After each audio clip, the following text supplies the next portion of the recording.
America के दौरे के ठीक बाद पीएम मोदी अब पहुंच रहे हैं हजार साल पुरानी एक मस्जिद को विजिट करने के लिए। अब यहाँ पर सवाल ये उठ रहा है कि आखिर इससे मोदी जी को क्या लाभ होगा या फिर ये कदम क्यों उठाया जा रहा है। इसी सब चीज़ों के बारे में हम लोग इस वीडियो में बात करेंगे। जय हिंद दोस्तों, वंदे मातरम। अपनी 4 दिवसीय राजकीय यात्रा पर 21 जून 2023 को अमेरिका पहुंचे प्रधानमंत्री नरेंद्र मोदी 24 जून 2023 को वहां से मिस्र के लिए रवाना होंगे। मिस्र में वे प्रथम विश्व युद्ध में ब्रिटिश सेना के लिए शहीद होने वाले 4000 से भी ज्यादा भारतीय जवानों को श्रद्धांजलि देंगे। इसके साथ ही वे बोहरा समुदाय से जुड़े अल हकीम मस्जिद भी जाएंगे।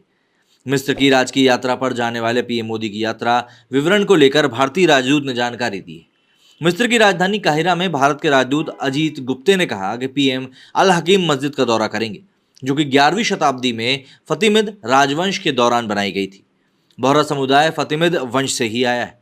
ये 1970 से मस्जिद का जीर्णोद्धार कर उसका रखरखाव भी करते आ रहे हैं। पीएम काहिरा में हेलियोपोलिस वॉर मेमोरियल भी जाएंगे। पीएम मोदी 25 जून 2023 को भारत लौटने से पहले काहिरा में Heliopolis Commonwealth war grave cemetery port traffic पर जाएंगे। ये सिमेट्री उन 4000 भारतीय जवानों की याद में बनाया गया है जिन्होंने पहले विश्व युद्ध के दौरान मिस्र और फिलिस्तीन में मित्र देशों की सेनाओं की तरफ से लड़ते हुए वीरगति को अपनी जान दे दी थी। पीएम मोदी इन शहीद जवानों की समाधियों पर जाकर श्रद्धांजलि देंगे। ये पहला मौका नहीं है जब प्रधानमंत्री प्रथम और द्वितीय विश्व युद्ध में वीरगति को प्राप्त होने वाले भारतीय जवानों को विदेश में जाकर याद कर रहे हैं। याद करें, अगर हम साल 2015 की, तब उन्होंने फ्रांस दौरे पर ले में न्यूवे चैपल वॉर मेमोरियल जाकर हजारों वीरगति प्राप्त भारतीय जवानों को श्रद्धांजलि दी थी। पिछले साल विदेश मंत्री एस जयशंकर ने भी मिस्र दौरे के दौरान पोर्ट ट्रैफिक जाकर जवानों को नमन किया था।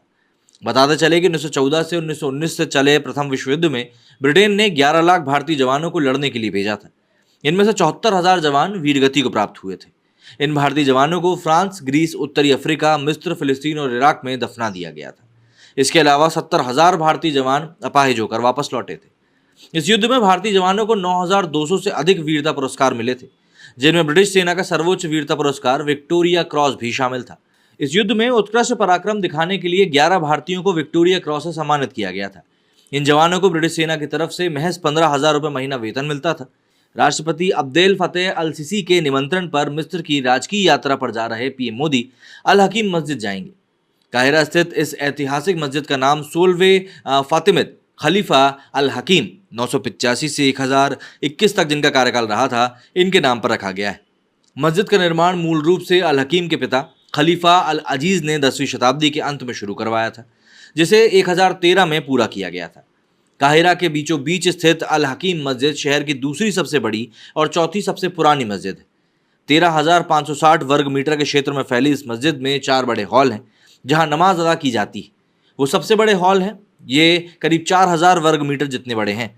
प्रधानमंत्री मोदी अल हकीम मस्जिद में लगभग आधा घंटा बिताएंगे और बोहरा समुदाय के लोगों से मुलाकात भी करेंगे। दरअसल इस्लाम मानने वाले 72 फिरकों में बटे हैं। इनमें से एक बोहरा समुदाय भी है। दाऊदी बोहरा समुदाय शिया मुस्लिमों के सदस्य माने जाते हैं और ये लोग फातिमी, इस्लामी, तैयबी विचारधारा को मानते हैं। बोहरा मुस्लिम की शुरुआत मिस्र से हुई और फिर यमन होते हुए 11वीं सदी में इस समुदाय के कुछ लोग भारत आकर बस गए। गुजरात और महाराष्ट्र में ये लोग ज़्यादा हैं। बाद में बोहरा मुस्लिमों ने अपने संप्रदाय की गद्दी को यमन से गुजरात के पाटन जिले में मौजूद सिद्धपुर में स्थानांतरित भी कर दिया। इस संप्रदाय का एक धर्मगुरु होता है। पिछले करीब 400 सालों से भारत से ही इसका धर्मगुरु चुना जा रहा है। वर्तमान में समुदाय के 53वें धर्मगुरु डॉक्टर सैयदन मुफद्दल सैफुद्दीन है। दाऊदी बोहरा समुदाय मुख्य रूप से इमामों के प्रति अपना अकीदा रखता है। दाऊदी बोहरा समुदाय के 21वें और आखिरी इमाम तैयब अबुल कासिम थे। इनके बाद 1132 से आध्यात्मिक गुरुओं की परंपरा शुरू हो गई, जो दाई अल मुतलक सैयदन कहलाते हैं। अब ये जो विजिट है ये इंपॉर्टेंट इसीलिए मानी जा रही है क्योंकि आने वाले समय में जिस प्रकार से वोटों को साधने की जो कोशिश चल रही है, उस बीच में इसको एक बड़ा कदम माना जा रहा है। आपका क्या कहना है इस बारे में कमेंट करके जरूर बताएं। मेरे इस वीडियो फिलहाल इतना ही। जय हिंद, जय भारत।